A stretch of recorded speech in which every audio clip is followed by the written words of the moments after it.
দরদ ছবি দেখে কাজী হায়াৎ বিস্ফোরক মন্তব্য করলেন। কাজী হায়াৎ দরদ সিনেমা দেখে বলেন, দরদ প্রেমের ছবি, সিনেমাটি দেখে আমার কাছে ভালো লেগেছে।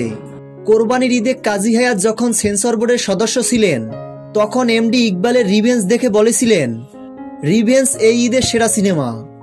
দুই একজন বোর্ডের মেম্বারের টেকনিক্যাল অবজারভেশন ছিল, ঠিক করতে বলা হয়েছে, এছাড়া সমস্যা নেই। দরদ আমরা ছেড়ে দিয়েছি, এটি বাণিজ্যিক ছবি। শাকিব খান খুব ভালো অভিনয় করেছেন, পরিচালক ও তার টিম কষ্ট করে ছবিটি বানিয়েছেন। দরদ সত্যিই খুব প্রশংসনীয় একটা সিনেমা। দরদ সিনেমায় শাকিব খানের অভিনয় ছিল দুর্দান্ত লেভেলের। দরদ সত্যি এবার ইতিহাস গড়বে।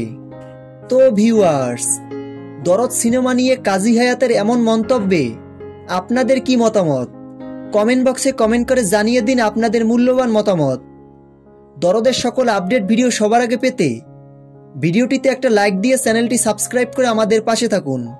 ধন্যবাদ।